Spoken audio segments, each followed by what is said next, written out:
Hi, and welcome to my YouTube channel. My name is Margaret Tambe, and I'm happy you have joined us today for yet another episode. And did you subscribe to my YouTube channel yet? Why not? If you haven't, that is a free way of you showing your support and encouragement for the efforts and the work being put to bring in valuable information that would help with yours and the growth of others, hopefully. Well, let's get into the topic of today, which is the great return to Africa.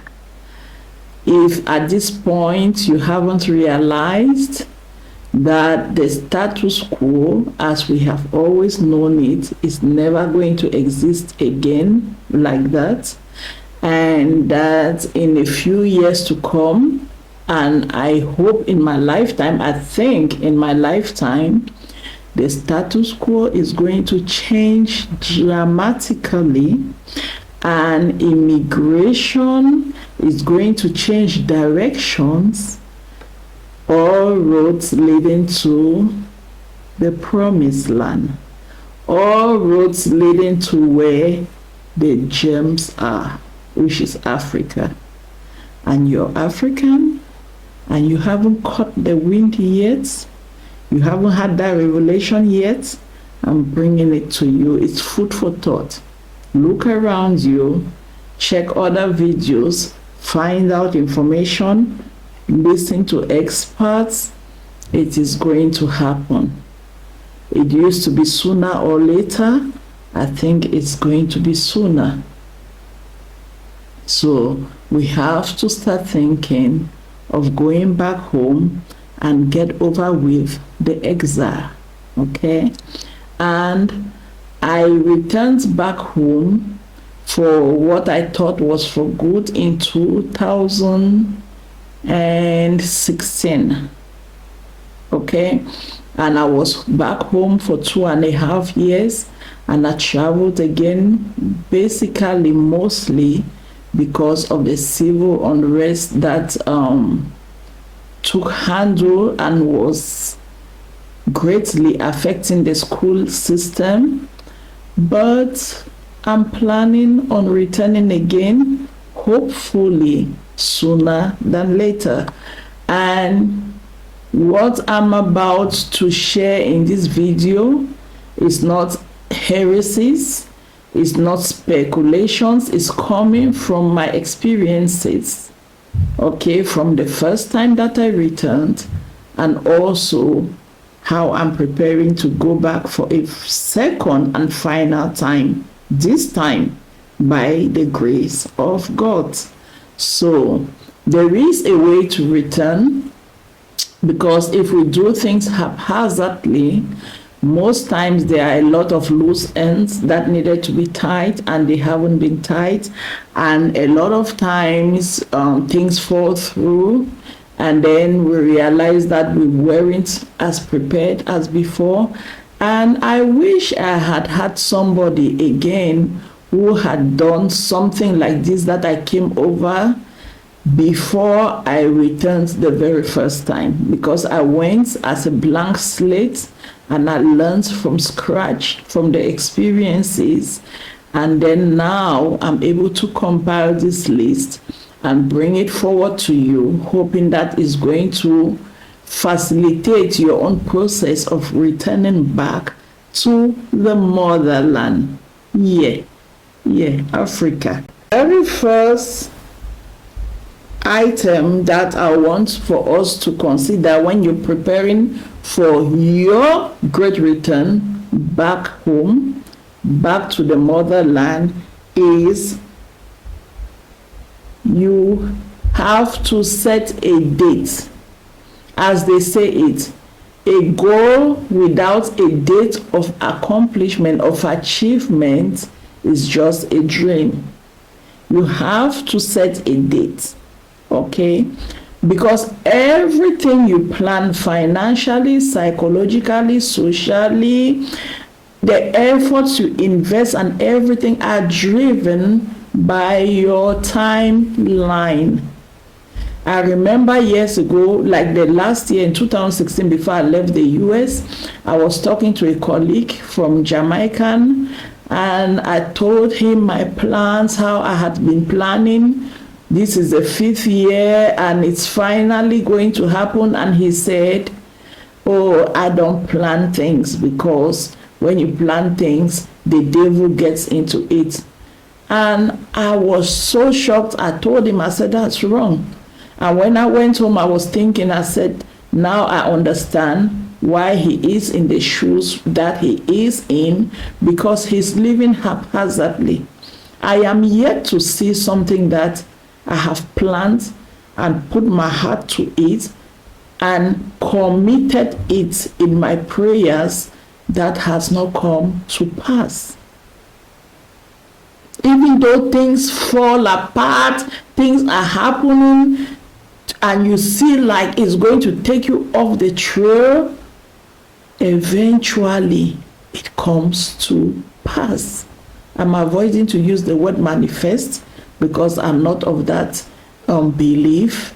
I'm not of that belief. I believe that we put in hard work, we put in diligence, we put in efforts and everything for things, and above all, we trust in God and in the Lord Jesus Christ in our prayers towards these goals to get them accomplished, because on our own we cannot do it. That is my stance.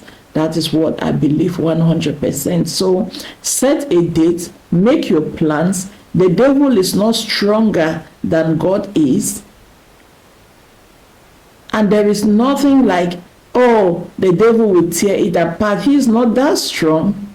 With you and God through you, in your flesh, it will come to pass. I have planned things.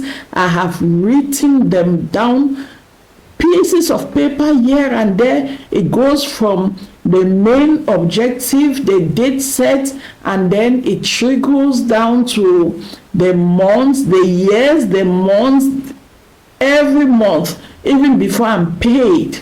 Yeah, all those things are adjusted and shifted according to the date that I have set for that goal.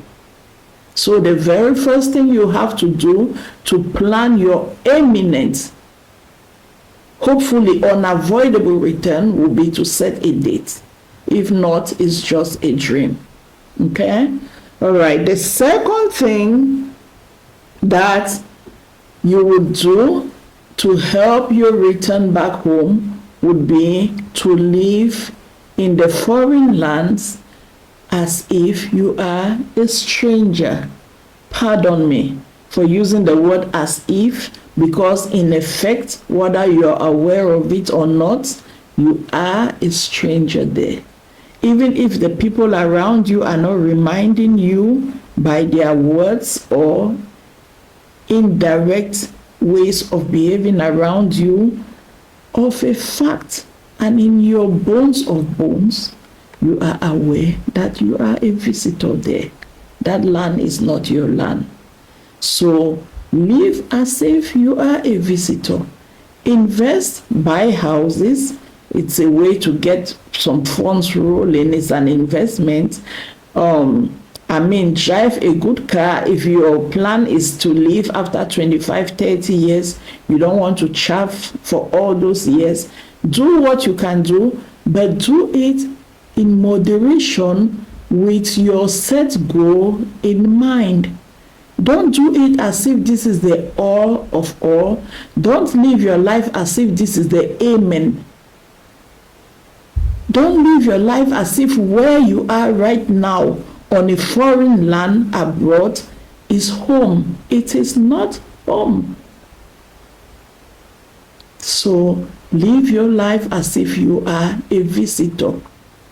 Always put something aside to develop your own home, to affect the lives of the people in your own home. And this is not just blood family. We have to hold and raise each other up as Africans. We just have us. We are just we. Okay?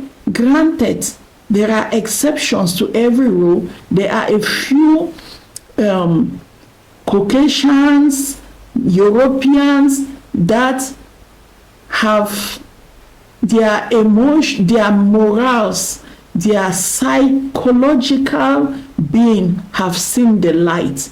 They have come to understand that, you know what, a human is a human. It doesn't matter the color of their skin. But this is few. And the systems in place are not like that. These are just individuals with no effects on how the system runs. Okay? But the system in place is put in to make you feel like a visitor. Okay? You go to the US and you have an alien number. That thing has always concerned me, like, alien?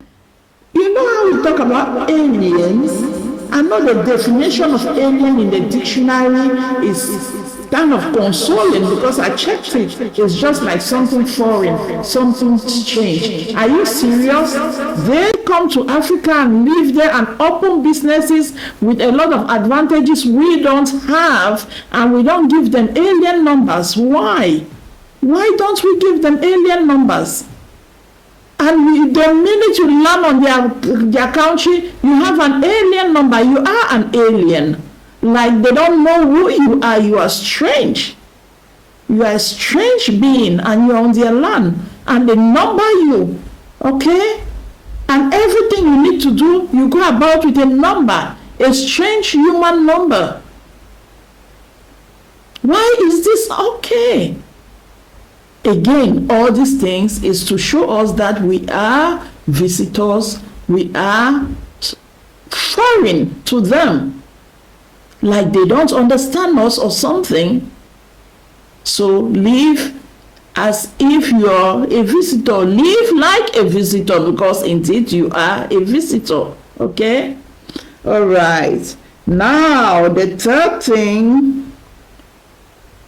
you will do is to keep your eyes on the date. Meaning, you say no to distractions. Say no to distractions. A lot of things will come to distract you. I was buying a car, driving a car I bought from the auction, and I put it on liability insurance, ways to save my money, because I bought it for like $2,900, and I'm like, you know what, if I've driven it for 3-4 years and I have an accident, let the insurance cover the costs of the other person's car. As for this, I'll just buy another one. But in those 3-4 years, I would have already saved me some good money. So now I have people who were calling. There's somebody who called my car a dust house. That is a dust house. It wasn't bad. It wasn't a bad car. It was just old. Okay? An old red Pontiac. Okay? It was just old. Those cars that they used to make with real metal, you know. He called it a dust house. Those things are distractions. They are things to discourage you. But you, the bearer of the vision, you are supposed to stand for your vision and defend it. So remind yourself constantly of your goal and your set dates, so that you stay on track. Do not get distracted. Okay? It's easy to get distracted. You know, those fine things of life, almost every person that's normal desires it, but there is time for everything. So stay focused. Keep your eyes on that date. If you need to write it and put it somewhere on the wall where it's visible, write it in bold letters so that you see it and it reminds you. And everything in your body is getting ready for this set mission. Okay? The fourth thing would be to visit often as possible, as often as possible. Okay? There are reasons why you should do that. One, to reacquaint yourself. You want to reacquaint yourself, not to say that you cannot just get up and land there and be okay. I've seen a lot of Black Americans going to Africa Tanzania, Ghana, visiting all these places as a side comment. Why are they so comfortable and courageous to visit Africa? And us who were born, raised in Africa until our 20s and our 30s, we are afraid of our own land. Where is this fear coming from? What is so frightening about Africa that our brothers, descendants of other Africans that were taken away during the horrendous slave trade period, they have never been there? Like generations have passed that have left Africa. They don't know the smells, the sounds, the feel of the breeze and the sun, none of that. Okay, the sounds of the birds, the snakes, they don't know none of that, but they get up, most of them with not enough money, and they jump in the plane and they find themselves in Africa. What are we so afraid of? What is it that is scaring us away so badly? Is it not that we have been brainwashed so deeply, even though we're born in Africa? But the messages we see in the media, the narratives, the books we read, really don't explain our situation the way it is, that we grow up with this inexplicable fear of Africa in our hearts. What is it? Food for thought. If you have any ideas what is happening to Africans, that we're running away from Africa with a scare. Like, it's not just going to look for greener pastures, it's like we are scared to go back. It's like the worst news you can tell somebody. What is it? So visit us often to reacquaint yourself. Okay, most of the friends you have also traveled, so you will need to make new friends, and some relatives you left have gone, have died, others too have moved. You need to reacquaint yourself with the environment, with the systems, and plan better. Okay, the light issues, the network issues, networking, like transportation issues, the water issues, and things like that, that are simple, basic necessities. You need to go back and reacquaint yourself so that you get a better plan of how you will keep yourself comfortable when you return. Also, you need to be checking out the business world, the actual business world. When I left Cameroon, I was in my mid-20s, and I didn't know what I will meet in the business world. First of all, I didn't know much about business, period, before I traveled. Now, when I went back, the ideas I had, the things I had were all not feasible on the ground. They were not like that, okay? And I'll make a video about that, how to safely jump into the business world of Africa using Cameroon as a case study. So go back, look at the business world, what things are valuable, what things are obligatory for somebody to have, what things are considered pleasurable items or luxuries. And you decide, look at how are they open to luxuries, how much can they afford for it, and things like that, so that you make better decisions.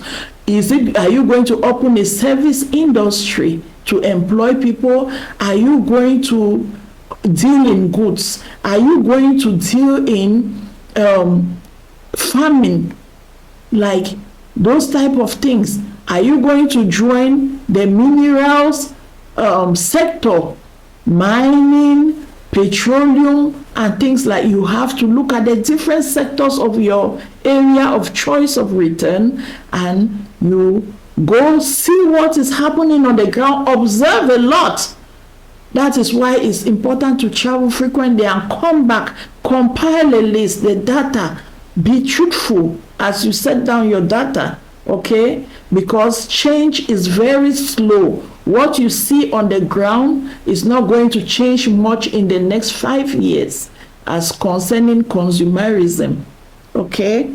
So visit frequently, it is important.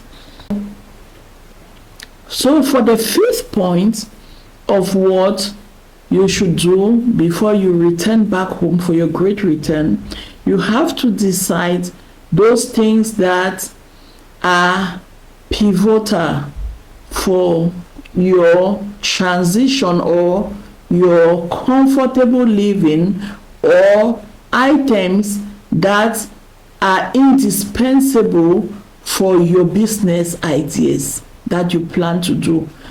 Are those items available in the country of Africa you are moving to?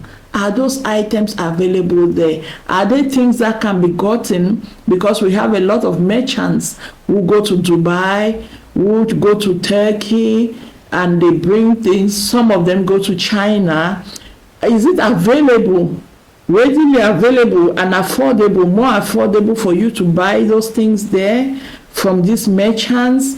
Or is it something you need to buy from here, the best quality according to your judgment, and ship it beforehand?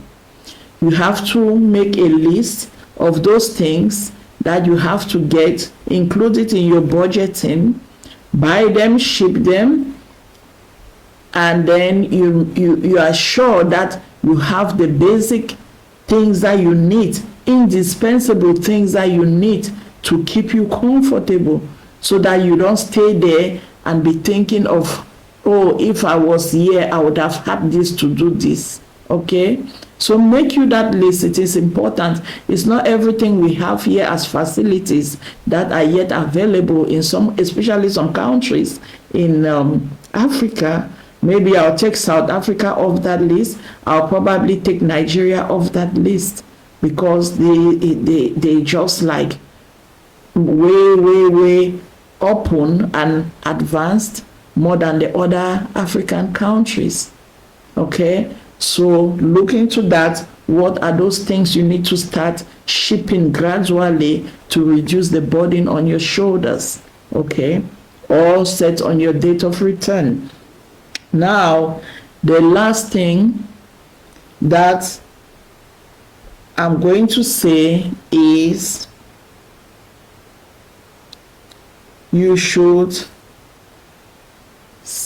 build you a simple abode, okay? All right, on this topic, please bear with me. Let me say it this way. I think it is one of the most important aspects of you returning back home. Why is that? Because I have seen a lot of us, Ghanaians, Nigerians, in short, a lot of us, those are the videos that I see often online, okay? A lot of us, we built these mega mansions, 8 bedrooms with 10 toilets, 2 floors, with a penthouse on top, and a barbecue sector on the rooftop, and this and that. Good and fine, that is good. That is good. But let's face it, you still need an income. You still need an income. There you have cousins, you have nieces, nephews, villagers that will need help from you. They need to pay fees, school fees. You might get sick, you need to buy a plane ticket, or you might get sick, there is a good hospital around you, you need money to pay those bills. You know, in Africa, we pay for services upfront, yeah? There is I cannot list the things for which you would need money. Your car will break down, you need to fix it. This house is good, it's comfortable, you're not paying rents on it, okay? Most African countries don't have property taxes, and some that do have property taxes are not strict on it. They don't even follow up on it. So owners of properties don't pay those taxes, period. So I'm saying you need something that is going to give you some type of income. So why don't you build a simpler board? First of all, you cut down on your time, and the rest of the money you could invest it into your business idea, or you could build another adjacent building on your piece of land and give it out for rents. And this would be a sure income, a stream of income that comes in. It's not completely passive, but come rain, come sunshine, you're going to have something to fall back on, which is cash, liquid cash. Okay? So build you a simple abbot. While you're in Africa, you're running your business, your industry, you could eventually, at the right time, build you a mansion to retire in, if that is necessary, very necessary for you. But you would know that start from somewhere, build something simple and quick, efficient, and then you go from there. Would I advise you to go to Africa, return back home, and get to renting a property? I wouldn't advise you to do that, because every business idea, even those that have been studied, okay, even those that the owners have been meticulous about, sometimes don't kick off like we expect. Some take years to establish. Some boom at the start and they collapse soon. Anything and everything can happen. So what are you going to do about going to rent somebody's property? And for the fact that most of us who have lived here, the properties back home are not of our taste. They are not comfortable, not necessarily about the size, but too much cutting, cut here, cut there. Air really does not flow, air and light does not flow like that. And homeowners hardly renovate, they will not repaint, they will not do this, they will not fix this, they will not fix, you will just be uncomfortable. So what if your business does not take off on time like you planned, like you expected? How do you pay your rent? Okay, are you going to be evicted? And that is what will make you bitter and feel like you need to run back to the white man's land. So think about this well. Build you a simple abode. You know that nobody is knocking at your door for rent. And then you build you something that can give you money, or you use the remainder of your money as capital for your business. At least you have a roof over your head, period. Okay? And then you take off from there. So those are the simple steps I said I should bring to you from my experience of going back home. If you follow these steps, the error, the chances of you making a mistake are very slim. Are very slim. You may lose your capital, but you still have a home to live in. Okay? And you may start planting a few things around your compound for basic nutritional needs, and you will refigure, you will retrace your ways, but you are not sleeping out on the streets. In quotes, because we don't sleep out on the streets in Africa, we always have a place to cover our heads, but that was in quotes, yeah? So at least you are in your own home. But better yet, if you do a business idea, and I'm going to do a video on that too in the future by the grace of God, if you have a business idea that the failure rate is very low, like having a rental property, granted the income is slow but it is sure, and then you know that hunger and a roof over your head are not issues you worry about. Now your brain is free to think about your other businesses that you have beforehand planned to execute. So That is it for today. What are your ideas? Did I miss something that is of top priority on your list that I didn't mention? Please drop it down in the comments. Is there anything on my list that was not necessary, or any other comment and contributions you have? You're welcome to share them. So I hope you found valuable information here. Let me know that by subscribing, by liking, by sharing. This is a dream we should all be having, to go back to our sweet mother Africa. Have a blessed day. Ciao.